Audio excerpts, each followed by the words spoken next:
Salmo número 15. Bueno, pues el Salmo del día de hoy tiene únicamente 5 versículos. Únicamente 5 versículos y mi hijo Dani, que está aquí frente a mí, me dijo la semana pasada que cómo le iba yo a hacer para tardarme media hora o 40 minutos, que es aproximadamente lo que dura cada uno de estos estudios, que cómo le iba a hacer para hablar por 30 minutos o 40 minutos de solo 5 versículos. Que si se los leo, fíjense, les voy a leer y a ver cuánto me tardo, a ver cuántos minutos me tardo en leerles nada más el Salmo. Se los leo a continuación. Dice: Señor, ¿quién habitará en tu tabernáculo? ¿Quién morará en tu monte santo? El que anda en integridad y hace justicia y habla verdad en su corazón.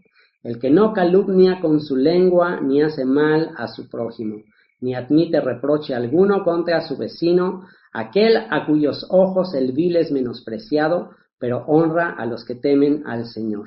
El que aun jurando en daño suyo, no por eso cambia, quien su dinero no dio a usura, ni contra el inocente admitió cohecho. El que hace estas cosas no resbalará jamás.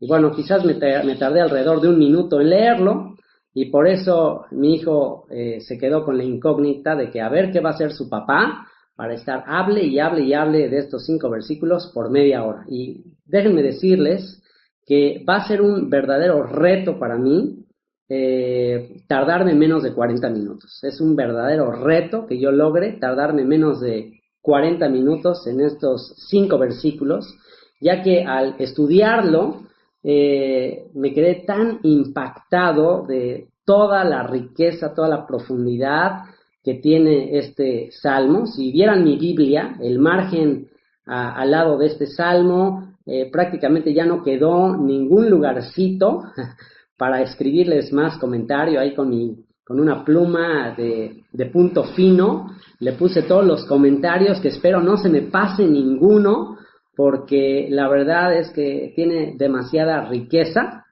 este salmo. Es uno de los salmos que uno puede comentar más, que tiene más información a pesar de ser tan breve. Y así es generalmente la escritura. Hay veces que en los textos más sencillos, más aparentemente simples, es donde están los tesoros escondidos más grandes. Así que bueno, pues vamos a iniciar este reto, no de tardarme 40 minutos porque no haya mucho que decir, sino de tardarme 40 minutos y acortar el tiempo a 40 minutos porque hay demasiado que decir. Así que, bueno, comencemos con el tema, el título de este salmo, que le vamos a poner requisitos para ser elegidos o requisitos para servir a Dios. Yeshua dijo que muchos son los llamados, pero pocos los escogidos. Yeshua dijo que vayamos por el camino estrecho, porque ancho es el camino que lleva a la perdición y muchos los que lo hallan, pero estrecho es el camino que lleva a la vida eterna. Muchos son llamados, pocos son escogidos. Y bueno, pues todos los que estamos aquí reunidos estamos llamados. La pregunta que tú y yo debemos hacernos el día de hoy es: ¿seremos escogidos? Cuando el reino se establezca, cuando se cumpla la profecía de Ezequiel, en especial del capítulo 40 al 48, porque capítulos 40 al 48 es la conclusión del despertar de los huesos secos, que comienza en el capítulo 37. Si ustedes estudian toda la profecía de Ezequiel, en especial los últimos capítulos 37, el despertar de los huesos secos, capítulos 38 y 39, la guerra de Gog y Magog, la guerra final, donde Israel, el remanente de Israel es recogido de entre todas las naciones, y el establecimiento del reino, del capítulo 40 en adelante, el templo que ha de ser edificado y el sacerdocio que va a entrar una vez más en acción, y el sacerdocio del orden de Melquisedec, y una vez más restaurado el reino de David. Bueno, pues ahí en todo ese relato de esos últimos capítulos de Ezequiel se especifica las dimensiones del templo, se habla acerca de los sacerdotes que van a estar allí, y bueno, también ya el apóstol Pedro nos habla de que estamos llamados a ser una nación santa, un real sacerdocio, un pueblo adquirido para el Señor, y sin duda tú y yo hemos cantado esa canción famosa de Somos pueblo, pueblo adquirido por Dios, nación santa, real sacerdocio. Y bueno, todos queremos ser sacerdotes, todos queremos ser gente santa, todos tenemos ese llamado a ser sacerdotes de entre las naciones, pero la pregunta es, ¿lo seremos? ¿Realmente lo seremos? La pregunta es, ¿seremos escogidos? Bueno, si tú quieres conocer por lo menos cuáles son los requisitos para ser escogido, para ser elegidos, para tener esta función de sacerdocio cuando el reino se establezca, y si tú cada día oras esa famosa oración del Padre Nuestro que nos enseñó nuestro Maestro, diciendo: Padre nuestro que estás en los cielos, santificado sea tu nombre, venga tu reino. Y si tú cada día oras porque su reino se establezca y tú quieres ser parte de ese reino, pero no nada más como espectador, sino como parte de ese reino de gente santa, de sacerdotes que van a proclamar la gloria de Dios a todas las naciones, pues bueno, he aquí los requisitos. En los siguientes versículos que vamos a estudiar están los requisitos para ser elegidos. Así que pues vamos a leerlos con una actitud de humildad y de oración y de clamor, porque seamos tenidos por dignos de ser elegidos, de no nada más ser llamados, sino también de ser elegidos. Y comienza en el versículo 1 haciendo esa pregunta.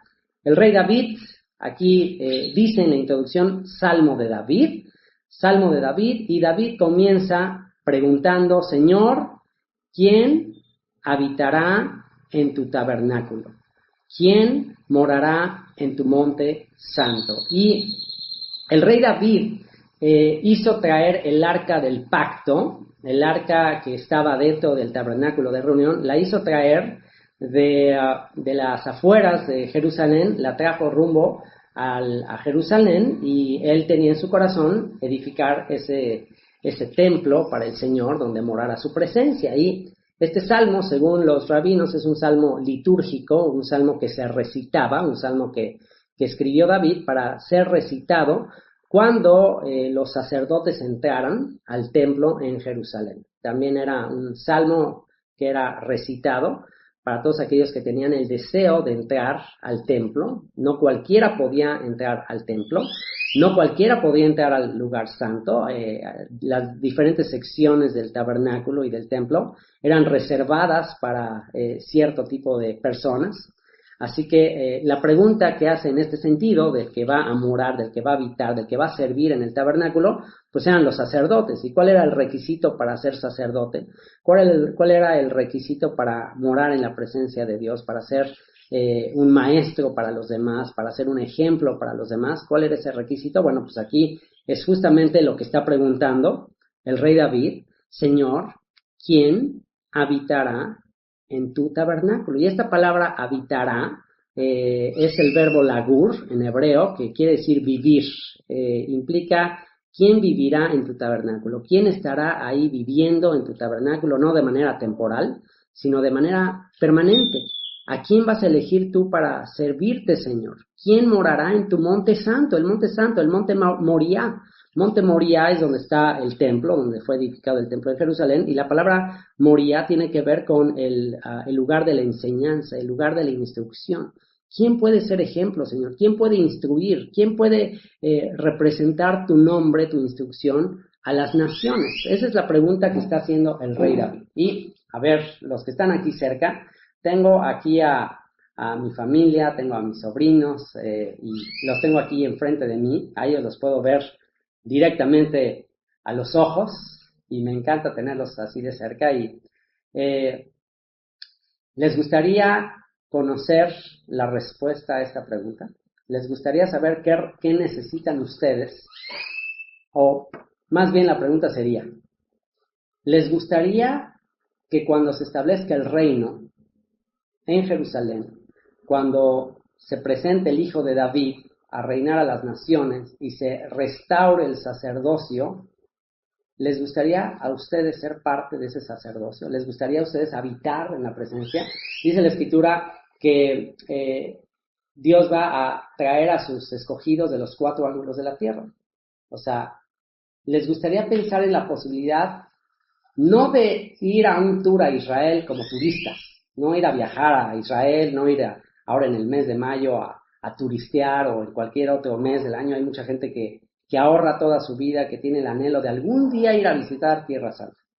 Pero les gustaría ir a Jerusalén, ir a ese lugar, a la capital del reino cuando se establezca, no como turistas, sino como ciudadanos, y no nada más como ciudadanos, sino como siervos del Dios Altísimo para ser luz a las naciones en esos 1000 años donde, de acuerdo a Apocalipsis, se difundirá la instrucción de Dios a todas las naciones, que en cada fiesta de los tabernáculos vendrán las naciones a celebrar la fiesta de los tabernáculos. En esa época del reino, donde va a haber un sacerdocio escogido, un sacerdocio santo, que va a llevar el mensaje de la restauración a todos los sobrevivientes de la guerra de Gog y Magog.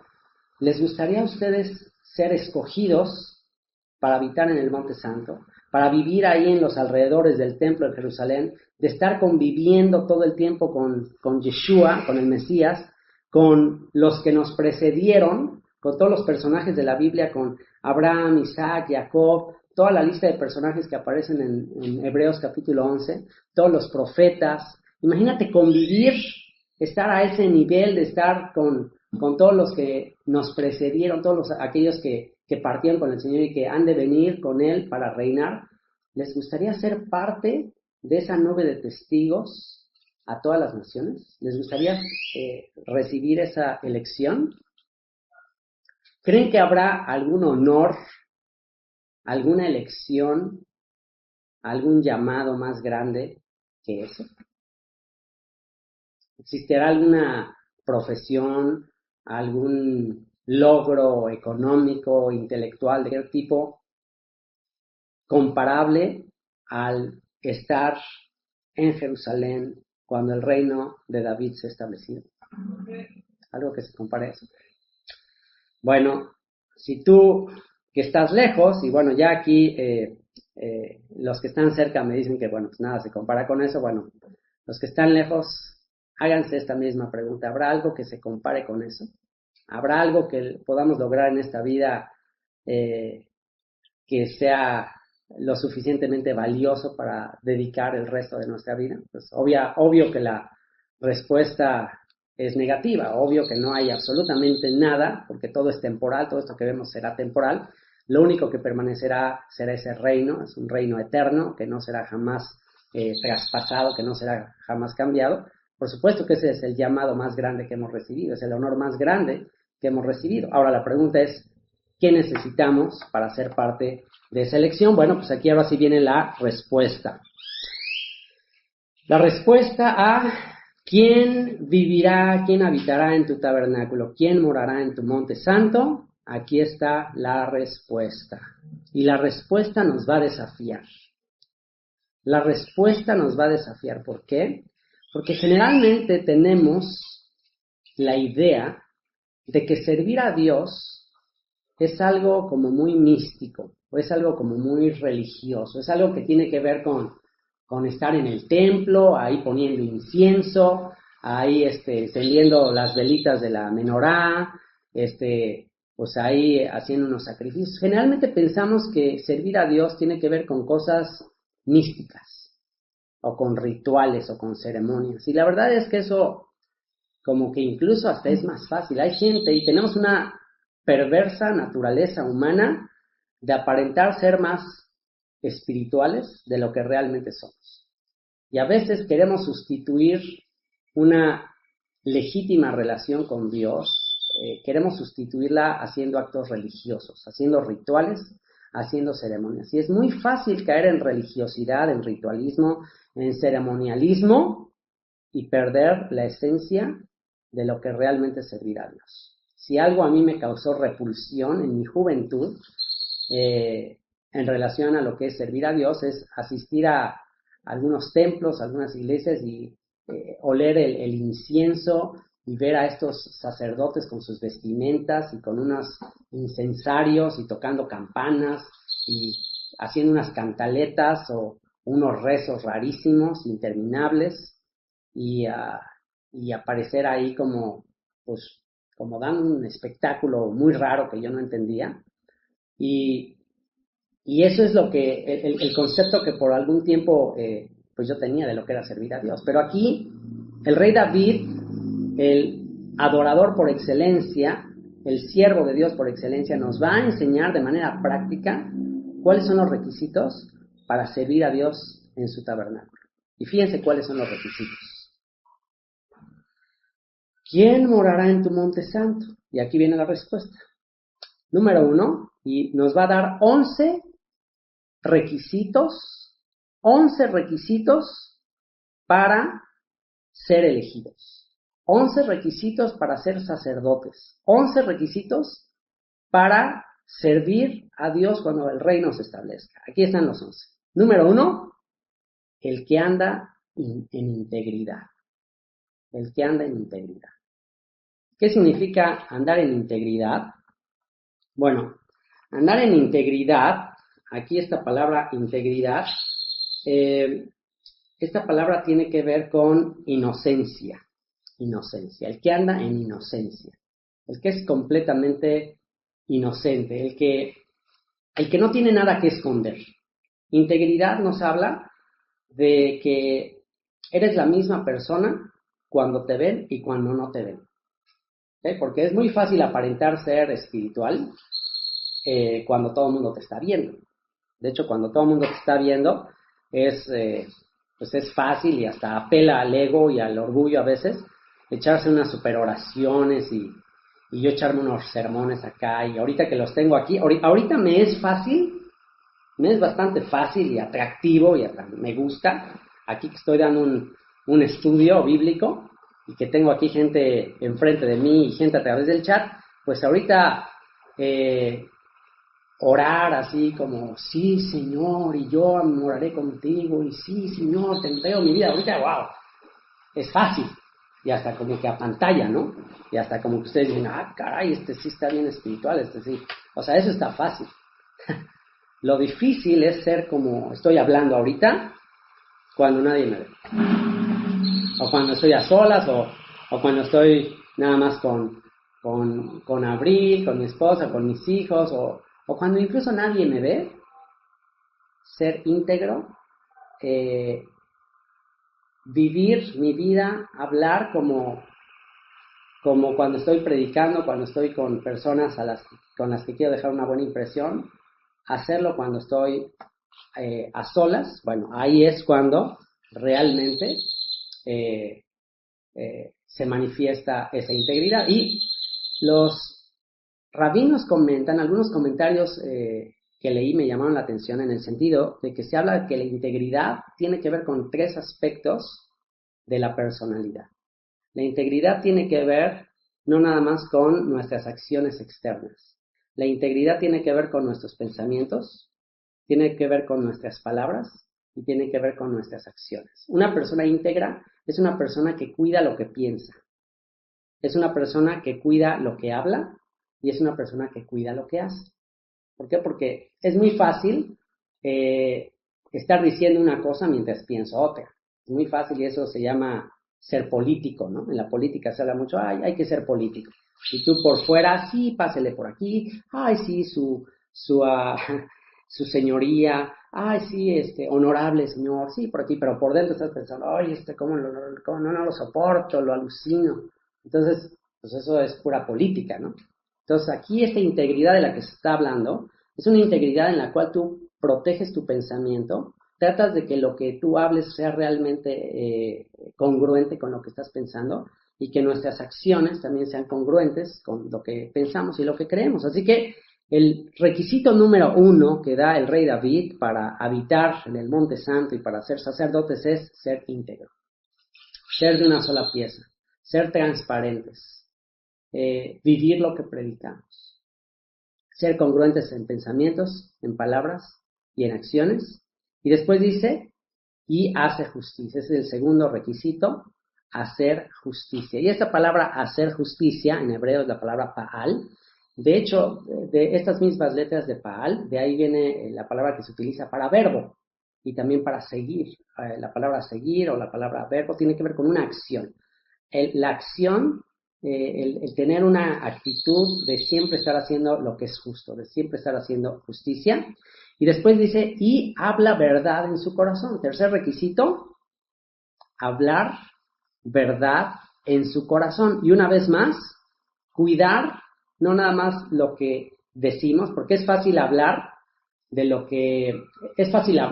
y decir cosas bonitas, agradables, pero lo importante no nada más es hablar, sino en el corazón realmente perseverar en la verdad, perseverar en cosas buenas, en cosas agradables. Ahora, les pregunto, ¿cómo podemos hablar verdad en nuestro corazón? ¿Cómo podemos estar meditando, hablando con nosotros mismos? Y dice, ¿cómo es que puedes hablar verdad en el corazón? Hablar verdad en el corazón quiere decir que estés hablando contigo mismo. Entonces, esto implica una disciplina en nuestra manera de pensar. Implica que tengamos cuidado de lo que estamos pensando. ¿Cómo puedes tú tener cuidado de lo que estás pensando? ¿Cómo puedes tú tener cuidado de no distraerte? ¿Cómo puedes tú tener cuidado de cuando estás escuchando un estudio o cuando estás haciendo cualquier cosa, no estar pensando en cosas vanas, en estar distraído, en estar en otras cosas? ¿Cómo le puedes hacer? Tendríamos que comenzar por definir la palabra que aquí se menciona, la palabra verdad. ¿Qué es verdad? Desde la perspectiva del escritor de este salmo, el rey David, para el rey David, ¿qué es la verdad? Pues solo tenemos que leer el Salmo 119, el Salmo 19, y David mismo nos define lo que es verdad. Para David, ¿qué era la verdad?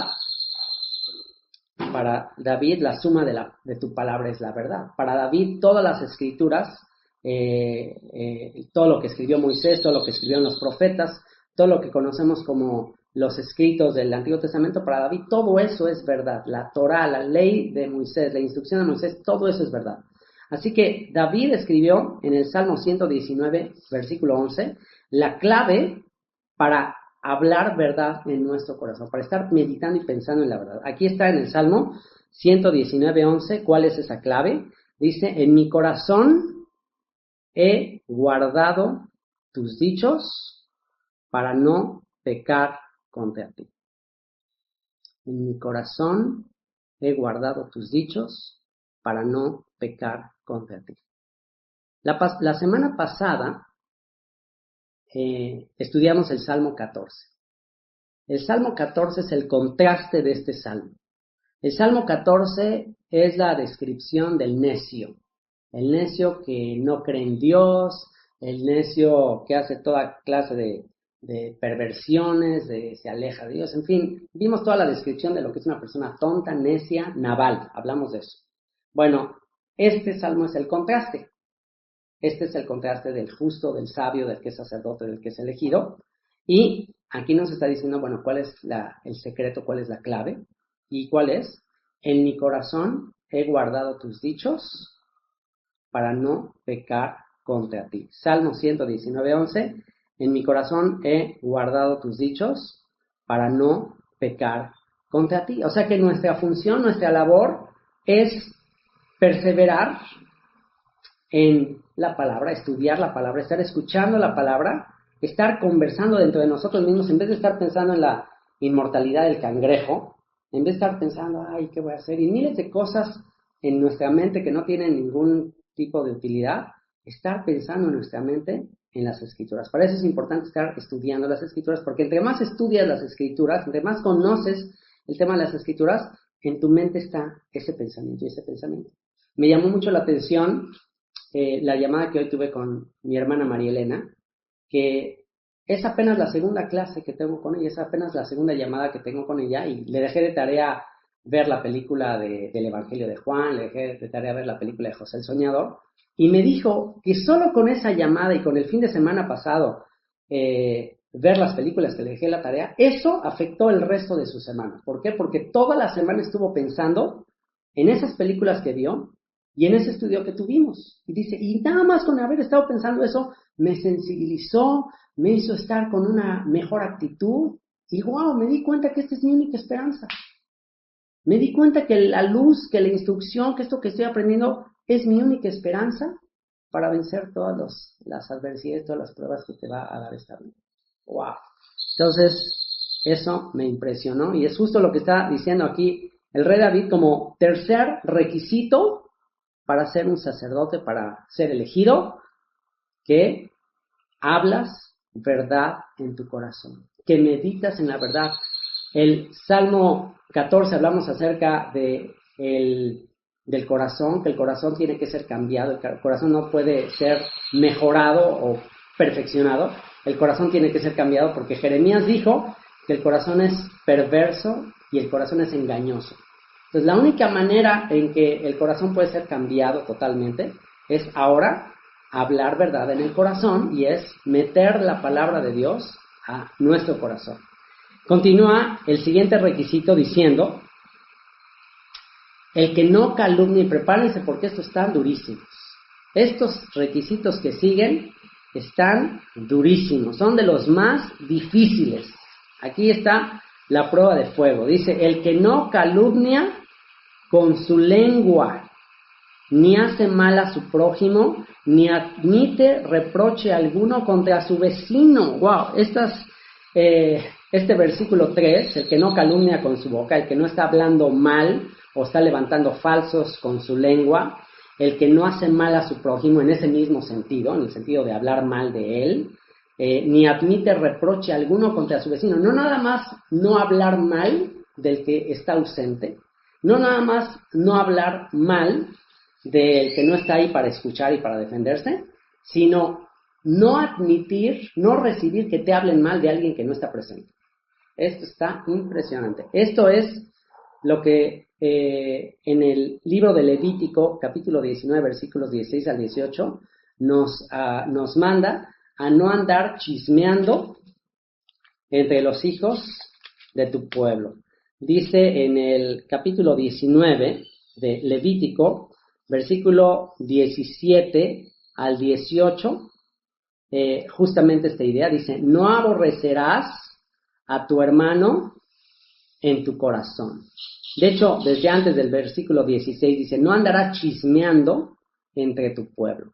No andarás chismeando entre tu pueblo. No estarás hablando en la ausencia de tus prójimos, de tus vecinos. No andarás chismeando entre tu pueblo. No atentarás contra la vida de tu prójimo. O sea, eso es atentar contra la vida de tu prójimo. Cuando tú estás hablando mal de alguien que no está presente, estás atentando contra su vida. ¿Por qué? Porque le estás creando una mala fama. Y eso tiene tanto poder, porque si tú estás levantando mala fama de alguien, puede ser que esa persona llegue a necesitar algo de los demás. Y solamente por eso que hablaste mal de esa persona, ya le afectaste y puede ser que le cierres las puertas para muchas cosas. Vivimos en una sociedad que jóvenes se van a dar cuenta que la clave en muchos aspectos para que te vaya bien en la vida es tener buena fama, tener buen prestigio. De hecho, en los proverbios dice que mejor es la buena fama que las muchas riquezas. Es mejor tener prestigio, es mejor que la gente te reconozca, es mejor tener buenas relaciones que tener riquezas, que tener dinero. Por eso es que si levantamos y empezamos a hablar mal de la gente, estamos atentando contra su vida. Y por eso dice: no andarás chismeando entre tu pueblo, no atentarás contra la vida de tu prójimo, yo el Señor. No aborrecerás a tu hermano en tu corazón. ¿Por qué andamos chismeando a veces? Pues porque estamos enojados contra esa persona, porque nos hizo daño, nos sentimos resentidos y empezamos a hablar mal de esa persona. Entonces, lo que te dice es, bueno, si tienes resentimiento, si odias a esa persona en tu corazón, si te hizo algo y sientes que pues quisieras vengarte, y a veces lo más fácil es empezar a hablar mal de esa persona, vengarte con otras personas, lo que dice: no te vengarás ni guardarás rencor a los hijos de... Dice, perdón, no aborrecerás a tu hermano en tu corazón, razonarás con tu prójimo para que no participes de su pecado. En otras palabras, ¿tienes algo contra alguien? Ve y díselo. Tienes algo contra alguien, ve y habla con él, pero no se lo estés platicando a otros. Y dice, no te vengarás ni guardarás rencor a los hijos de tu pueblo, sino amarás a tu prójimo como a ti mismo, yo el Señor. Y el mandamiento de amar a tu prójimo como a ti mismo tiene que ver con no chismear y no hablar mal de tu prójimo, sino amarle como a ti mismo. No hacer nada que no te gustaría que hagan en contra de ti. Así como no nos gusta que estén hablando a nuestras espaldas, pues no hagas nada que no te guste que hagan contra ti. Y hay algo que leí recientemente y uno de los uno de mis autores favoritos que les recomiendo y que no saben cómo me ha ayudado, a la par de la Biblia hay un autor que yo leo continuamente porque a nivel práctico me ayuda muchísimo en cuanto a relaciones interpersonales, en cuanto a productividad, efectividad para usar el tiempo, etcétera. Hay un autor que me encanta cómo escribe y se llama Stephen Covey. Stephen Covey, autor del libro Las 7 cualidades de la gente más eficiente, los 7 hábitos de la gente más eficiente, ya lo he recomendado en muchas ocasiones. Y dentro de uno de los principios que él habla de estos 7 hábitos, está el hábito de ser leal. Me gusta mucho cómo le llama él, ser leal con la gente que está ausente, ser leal con la gente que no está escuchando, lealtad para los ausentes. ¿Y qué quiere decir eso? Dice que, bueno, pues es muy común, ¿por qué hablamos a veces mal de los demás? ¿Por qué a veces? O sea, ¿cuál es el propósito? Hay que analizar la raíz del problema. Uno, como ya dijimos, pues puede ser lo que dice en Levítico, que estamos resentidos contra esa persona, y pues por eso empezamos a hablar mal, como una manera de vengarnos de esa persona. Pero también puede haber otra razón por la cual hablamos mal de los demás, y puede ser porque a veces es la manera común, es la manera popular de entrar en una conversación, de entrar en una plática. O sea, es muy común que la gente está chismeando o está hablando mal de fulanita, y es típico que en las conversaciones de la mayoría de la gente todo es estar hablando criticando al presidente, o criticando al gobierno, o criticando al vecino, o criticando al hermano, al hijo. O sea, esto es algo muy común, es un hábito muy común. Entonces, lo que comenta este autor con respecto al por qué se hace eso es porque cuando tú empiezas a entrar en la conversación, cuando empiezas a decir, ay, sí es cierto, ay, mira la vecina, qué fodonga, y mira nada más qué ropa trae, y mira, o qué floja, y te metes a la conversación, y empiezas a decir, ay, sí es cierto, mira, yo el otro día le vi, y wow, no, qué ejemplo tan terrible, y mira a sus hijos, qué maleducados, y empiezas ya a meterte a esa conversación, porque te da un falso sentido de unidad, de compañerismo con la persona con la que empiezas a conversar de alguien que no está. O sea, te da un falso sentido de amistad, te da un falso sentido de que, ya somos muy cuates, porque ya estamos chismeando, ya somos muy cuates. Pero ese es un falso sentido de amistad. ¿Por qué? Porque tú crees que esa persona que te cuenta un chisme, o que tú le cuentas un chisme, que está hablando mal de los demás, ¿tú crees que realmente esa persona te va a tener confianza? Después de que ambos ya se comieron al vecino, ya se comieron al pariente, ¿tú crees que te van a tener confianza? Claro que no nos va a tener confianza. Claro que va a darse cuenta que así como se estuvieron devorando al vecino o al pariente, ya sabe esa persona que cuando ella no esté también vas a hablar mal de ella. O sea, es el común, todos hablamos mal de todos. Entonces, si queremos romper con esa falsa amistad, y aunque parezca incómodo, poner un hasta aquí a alguien que viene a chismearte y le dice, ¿sabes qué? Mira, mejor no me hables de esa persona. ¿Tienes algún problema con esa persona? Pues ve y platica con ella. ¿Por qué no vas y solucionas tu asunto? O ¿sabes qué? Mira, no quiero escuchar eso que me está diciendo. O sea, ¿por qué es tan difícil parar en seco a una persona así? ¿Por qué? Pues porque nos da un poco de temor de, va a decir que qué payaso, o pero justo lo opuesto, justo esa persona a la cual tú le dices, ¿sabes qué? Mira, mejor no hablemos de esa persona. Mira, a mí no me gustaría que tú o alguien más o esa persona esté hablando mal de mí a mis espaldas, ni a ti te gustaría que hablen mal a tus espaldas. Pues mejor hablemos de otras cosas más edificantes. Yo creo que al decirle eso automáticamente a la persona, te va a considerar alguien diferente, te va a considerar alguien digno de confianza, y eso podría establecer una amistad y una relación mucho más profunda que simplemente estar chismeando y comiéndose al prójimo, ¿no? Así que bueno, me gusta la manera en que lo pone este autor. Lealtad, el principio de lealtad a los que están ausentes. No admitir reproche alguno contra su vecino. Y continúa con los siguientes requisitos, y este me encantó, el versículo 4.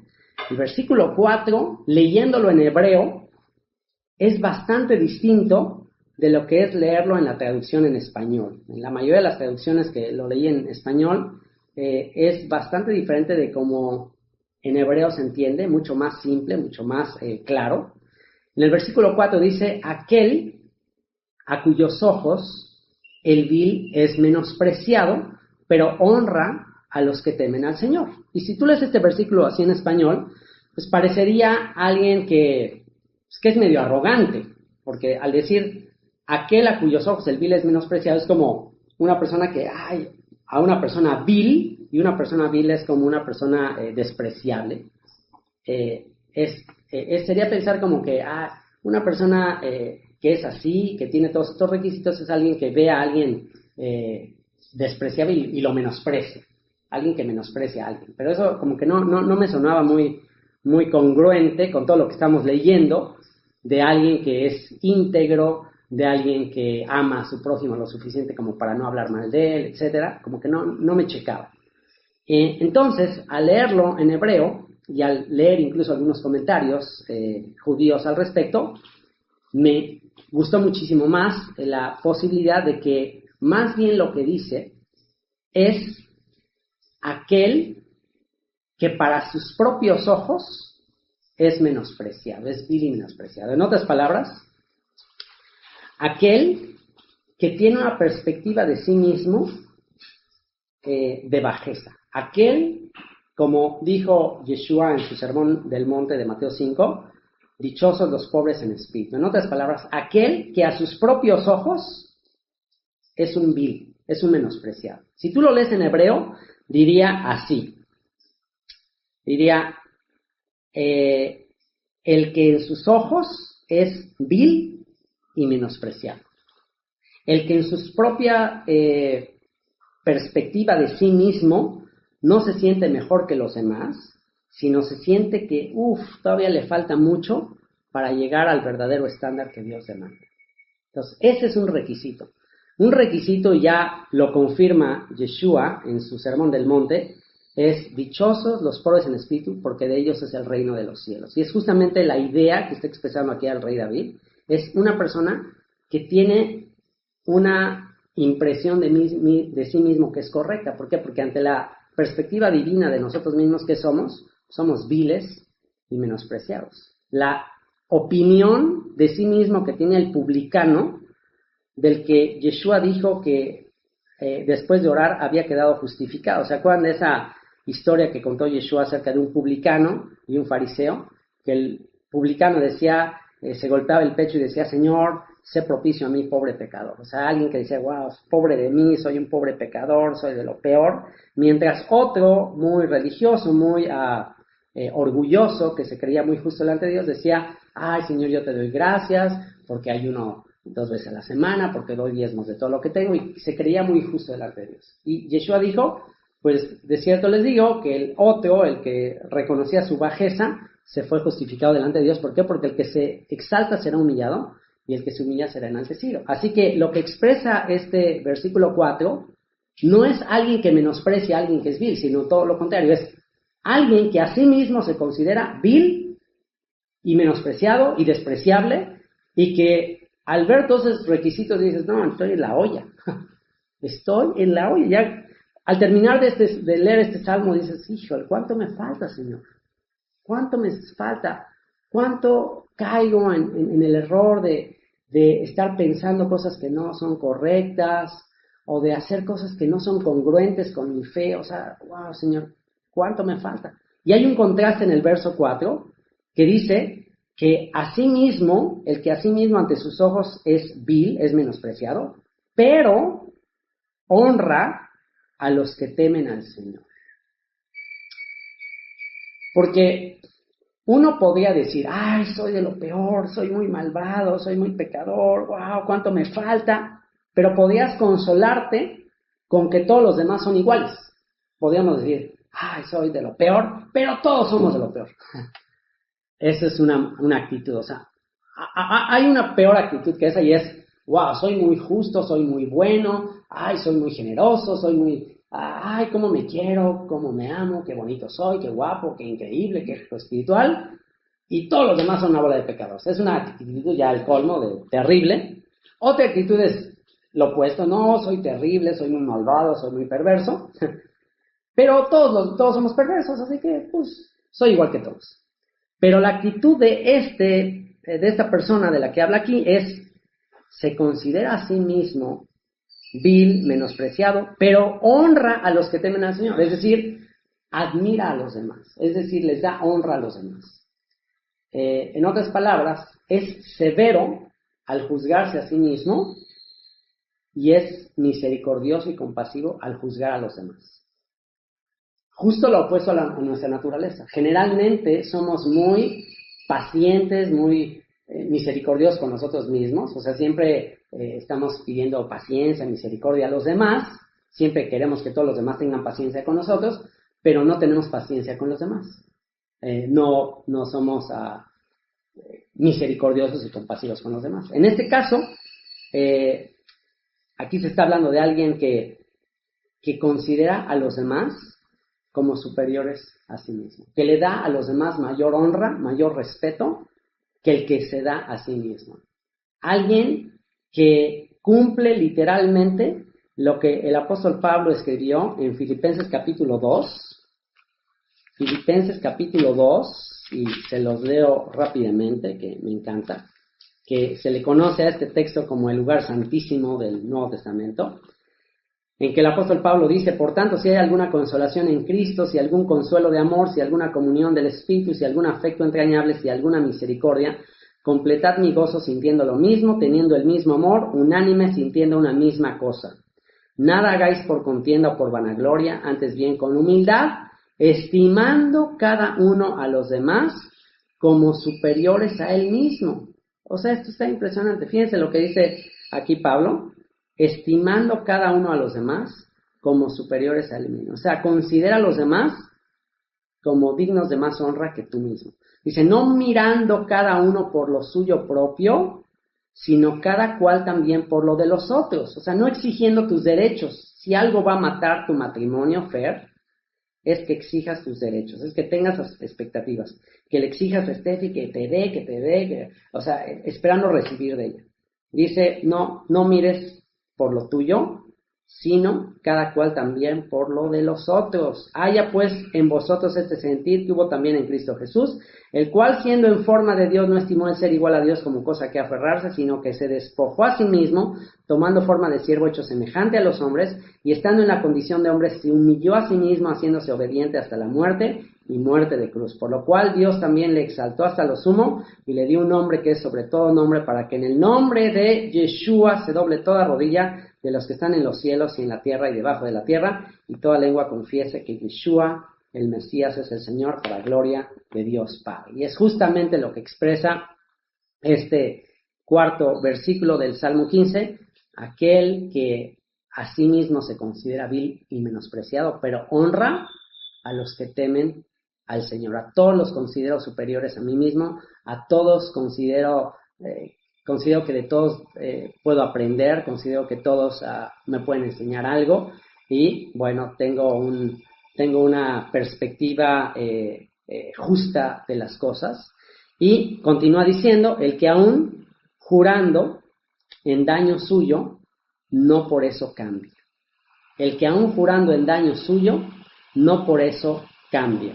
Y esto de los juramentos tiene que ver con algunos votos, algunos juramentos que se hacen en la Torah, en la ley, que nos ayudan a esforzarnos en nuestro servicio a Dios. La Escritura nos enseña que no prometamos, que no juremos si no vamos a cumplir. Pero que una vez que juremos, una vez que hagamos un voto, pues lo tenemos que cumplir. Ahora, ¿a qué se refiere esto? Bueno, Dios no espera que juremos, pero hay veces que es necesario hacer votos, hay veces que es necesario hacer juramentos. ¿En qué sentido? En el sentido de dedicar a veces tiempos para negarnos a nosotros mismos, negarnos nuestros gustos, nuestros placeres, con tal de servir de manera más eficiente a Dios. Un ejemplo de esto sería el voto nazario. El voto nazario es el voto que hizo Juan el Bautista También se menciona que el apóstol Pablo en el libro de los Hechos hizo un voto. El voto nazario consistía en pasar un tiempo, una temporada que tú determinabas, absteniéndote, por ejemplo, de vino, absteniéndote de cosas así muy placenteras. Por ejemplo, el Yom Kippur. Bueno, ahí no es un juramento, ahí no es una promesa, ahí es un mandamiento no comer, ayunar. Pero hay otras ocasiones que tú puedes hacer un voto de ayunar o puedes hacer una promesa a Dios de que, a ver, por un mes, Señor, me voy a consagrar a estudiar, a orar, voy a ayunar tantos días y le voy a echar ganas. Entonces tú ya hiciste una promesa, hiciste un voto de consagración. Pero ¿qué pasa si hiciste un voto y dijiste, a ver, Señor, 3 días voy a ayunar, 3 días no voy a andar ahí viendo películas, entretenimiento, 3 días me voy a abstener de estar viendo videos ahí en YouTube o jugando juegos electrónicos o perdiendo el tiempo en 1000 cosas? Por 3 días, y es un decir 3 días, puede ser más tiempo, puedes decir, por este tiempo me voy a dedicar de lleno a aprender de ti, a estudiar de ti, a orar. ¿Y qué pasa si al primer día que dijiste ya voy a ayunar, empiezan las tripas ahí ¡ay, auxilio! Ya te empieza a dar un hambre impresionante. O ya te sale una invitación, oye, te invitan a una fiesta o te invitan a algo que tú no tenías contemplado, tú ya habías prometido que ibas a dedicar ese tiempo al Señor, y a la mera hora surge una oportunidad o surge un gusto que quieres dártelo, pero tú ya le prometiste al Señor. Entonces, ¿qué vas a hacer? Bueno, justamente aquí lo que dice. Por eso la Escritura dice, no prometas. Y si prometes, pues cumple lo que prometes. Entonces, a eso se refiere esto. Al que hace una promesa, un voto con el Señor, se compromete con el Señor y dice, y luego, aunque sea en daño suyo, no por eso cambia. ¿Qué pasa cuando venga la gran tribulación? ¿Qué pasa? Ahorita es muy fácil decir, sí, Señor, yo daría la vida por ti. Sí, Señor, yo me comprometo a perdonar, yo me comprometo a hacerlo todo por ti. Y a la mera hora llega tu esposa y te habla feo y ya te enojaste y esa promesa que tú le habías hecho al Señor ya cambiaste y ya contestaste, etcétera. Entonces, a eso se refiere, el que cumple sus promesas, el que si ya le consagró su vida al Señor, el que si ya hizo una promesa para Dios, no va a cambiar, aunque sea en daño suyo, aunque le perjudique, aunque le duela, aunque le moleste, no va a cambiar. Y va a concluir diciendo, quien su dinero no dio a usura, quien su dinero no dio a usura. Usura es abusar de la necesidad de otros. Sí te voy a prestar dinero, pero me vas a pagar tanto de interés. La Biblia contempla la posibilidad de que se cobre interés. Entre el pueblo de Israel no se permitía. Si tú a alguien del pueblo de tu misma fe tienes posibilidad de prestarle, ahí no le tienes que cobrar intereses, pero se contemplaban casos en que era posible prestarle a los extranjeros. Pero en este caso se está hablando de que es legítimo cobrar intereses, pero no excesivos. La usura ya es una cosa excesiva en la que yo voy a abusar de la necesidad de alguien y voy a sacar algo a costa de esa persona. En otras palabras, esto lo que implica es no considerar a las personas como cosas. O sea, las personas no son cosas. Las personas son muy valiosas. Las personas son hechos a imagen y semejanza de Dios. Y considerar las cosas, o sea, las cosas, ¿por qué tenemos cosas? ¿Por qué almacenamos cosas? ¿Por qué acumulamos cosas? Pues las cosas nos dan pues ciertos beneficios, nos hacen sentir más seguros en ciertos aspectos. Y a veces podemos utilizar a las personas pues como si fueran cosas. Entonces, tiene ciertas relaciones o amistades solo por conveniencia. Entonces, esto lo que te está diciendo es el que quien su dinero no dio a usura, o sea, que no estás buscando un beneficio personal de la ayuda que le das a los demás. Ni contra el inocente admitió cohecho, ni el que recibe un cohecho es como recibir ¿cómo se llama esto? Cuando un juez recibe un soborno. El que contra el inocente no admite soborno. O sea, que con tal de acusar a alguien, con tal de que favorezcas en una situación, recibas una recompensa. Entonces, bueno, no vas a recibir nada. Yo incluso lo relaciono con que tú no busques hacer favores solamente por un beneficio que te van a dar temporal, ¿no?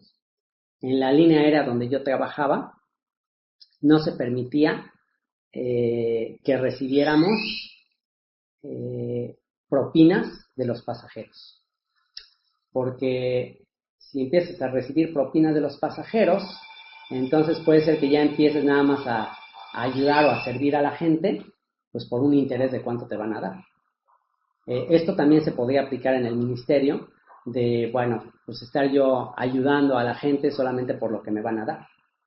Por eso he establecido un principio de plano no pedir nada, no pedir ofrendas, no pedir nada, que la gente que lo quiera dar de corazón, pues está bien, pero yo no pedirlo.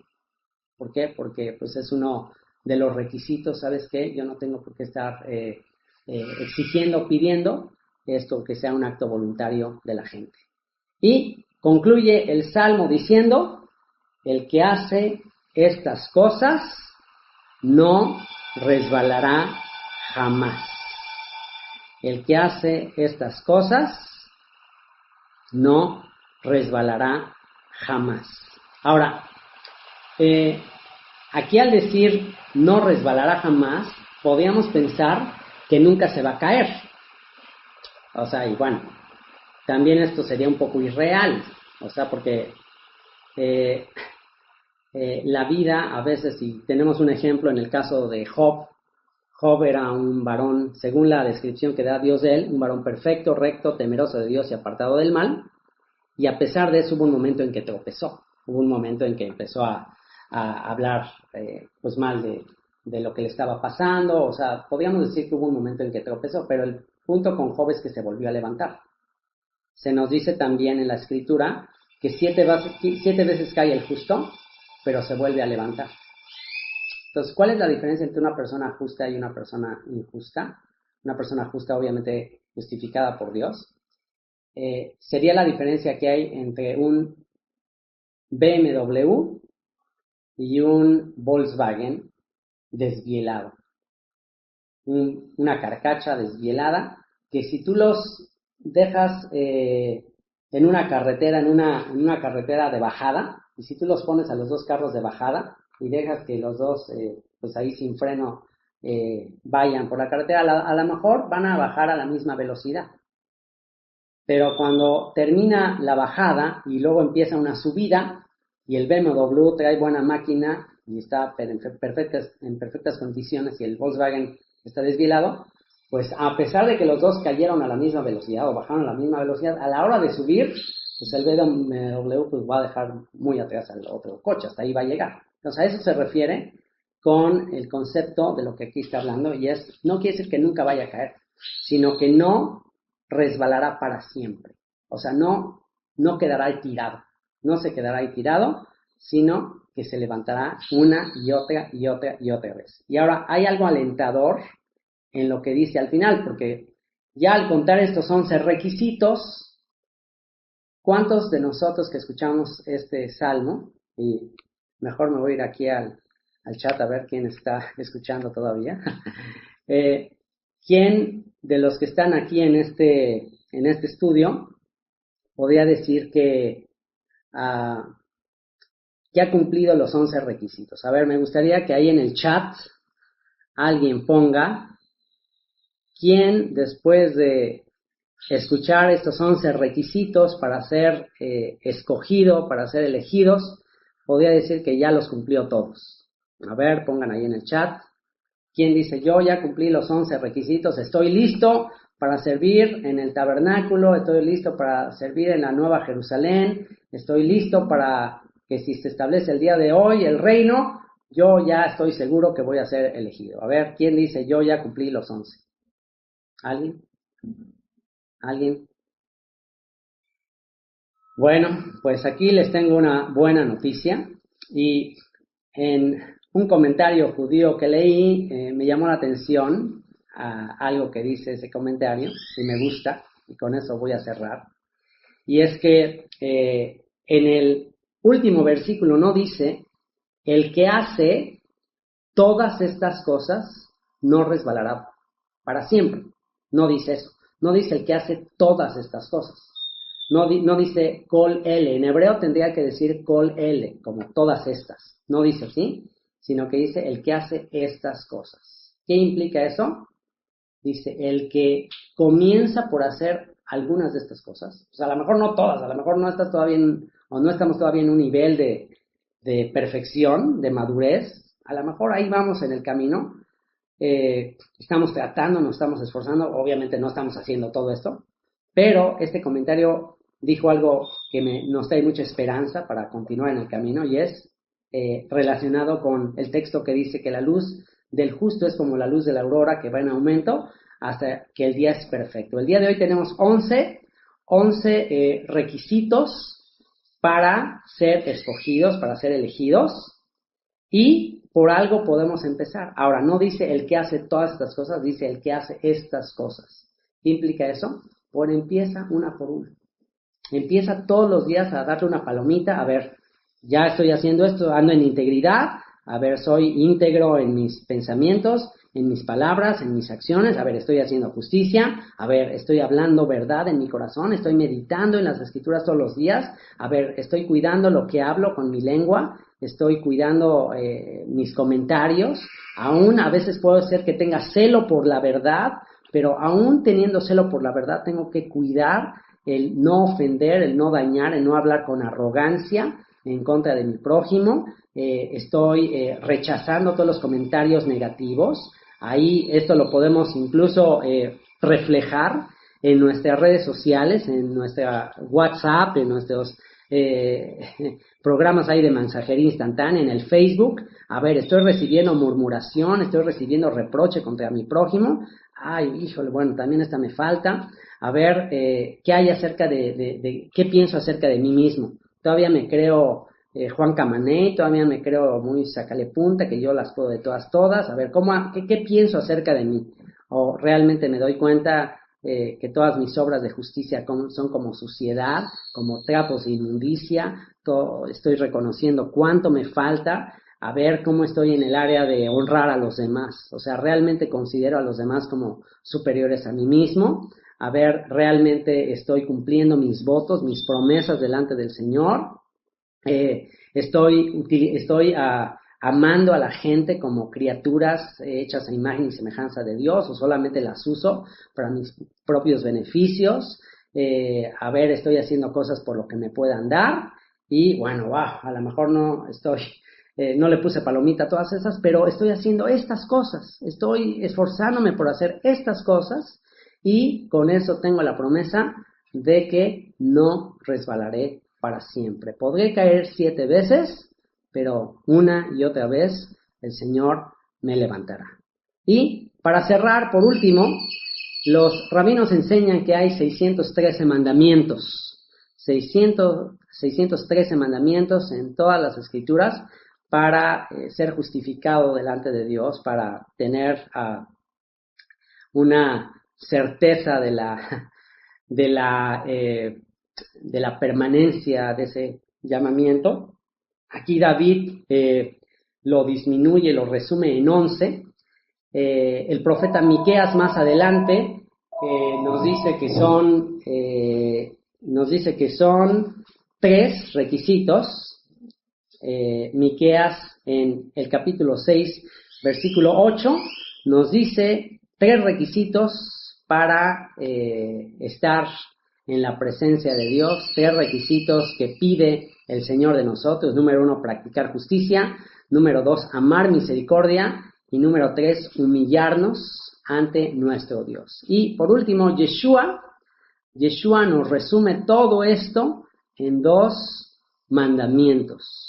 Número 1, ama al Señor tu Dios con toda tu mente, con todo tu corazón, con todas tus fuerzas. Ama a Dios. Y número 2, ama a tu prójimo.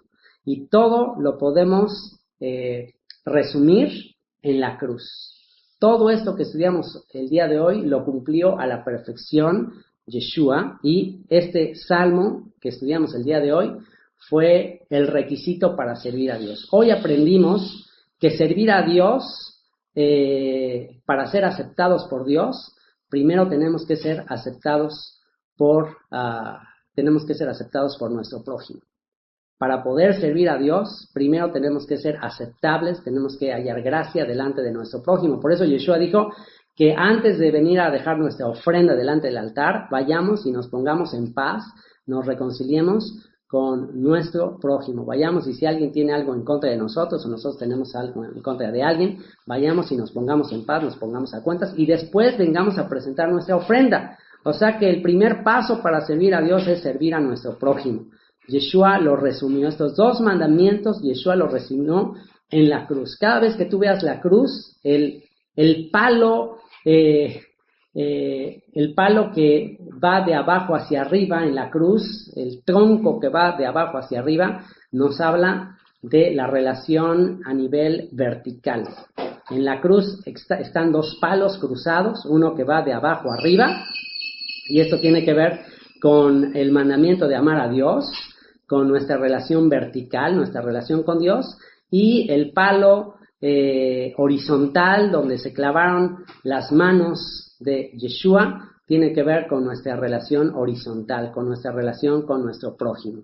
Si queremos ser eficientes, si queremos ser elegidos en el reino para servir al Señor, pues primero pongámonos a cuenta con nuestro prójimo y tomemos en cuenta todo lo que aprendimos en este salmo para ser tenidos por dignos de ser reyes, sacerdotes, una nación santa en el reino que ha de ser establecido. Bendito sea nuestro Salvador por llamarnos, por tenernos por dignos de ser llamados, y si nos está llamando es porque Él confía que somos capaces de recibir y acudir a este llamado. Le voy a pedir a mi esposa que nos despida en una oración y pues aquí Dani ya hasta se nos estaba durmiendo, no creyó que me iba a pasar más de media hora en esto y bueno, pues ya seguro que lo sorprendí. Les dije que tenía pues problema en realmente pensar que iba a poder decir todo esto en los 40 minutos. No lo logré como de costumbre. Es el salmo en el que me he tardado más de todos los que hemos hecho, pero bueno, creo que era muy necesario, muy importante tener bastante claros cuáles son los requisitos si es que aspiramos a ser sacerdotes en ese reino que ha de ser establecido. Vamos a orar. Papito, te damos muchas gracias por este Shabbat, gracias porque cada día, Señor, nos enseñas más de tu palabra. Límpianos, limpia nuestro corazón, limpia nuestra boca, nuestros pensamientos, Señor. Ayúdanos a ser congruentes, Señor, con lo que estudiamos de ti.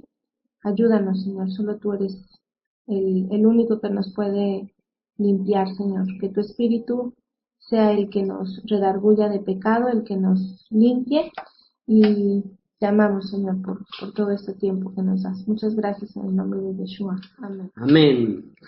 A manera de epílogo y sobre todo para contestar un comentario que hicieron por ahí en el chat preguntando quién es nuestro prójimo, bueno, les voy a contestar con la historia del buen samaritano que contó Yeshua justamente a un escriba que le preguntó quién era su prójimo, a quien uno debía amar. Y a ese maestro, a ese doctor de la ley, a ese escriba, es a quien Yeshua le contó la famosa parábola del buen samaritano. Se las voy a dejar de tarea, pero en resumen, podría decirles que el prójimo a quien hace referencia Yeshua era nada menos que a un samaritano.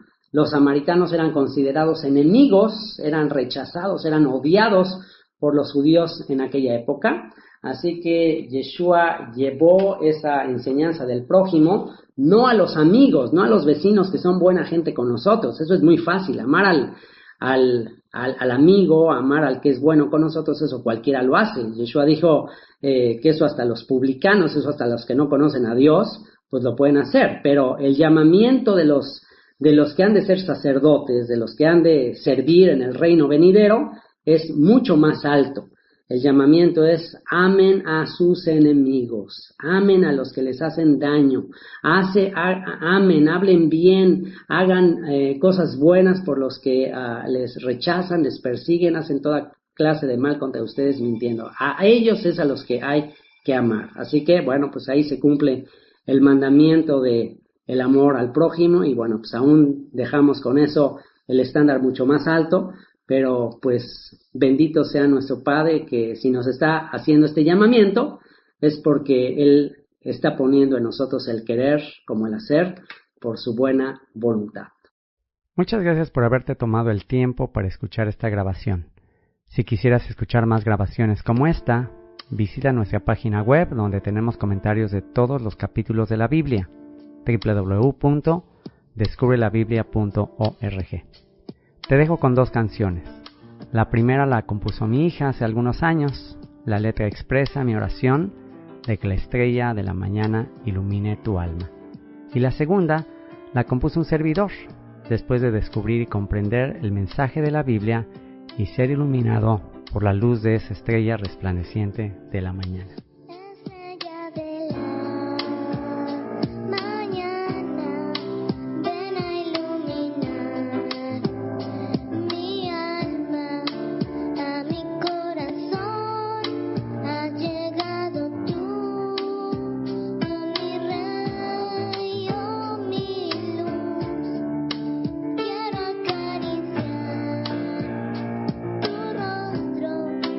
Quiero respirar.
llevaste al desierto y allí hablaste a mi corazón.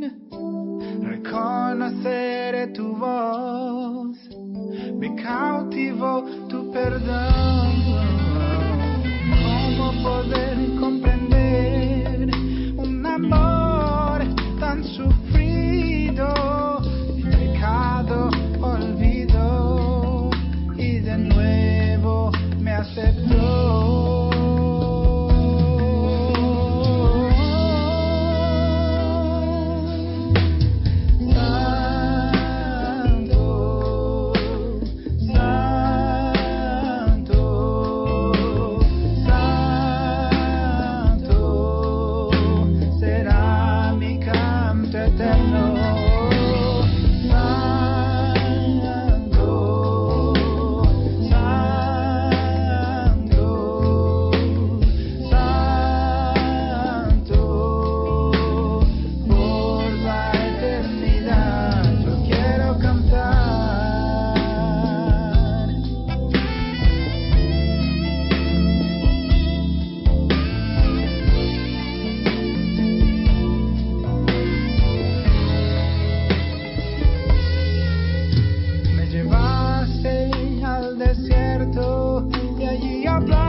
quiero cantar.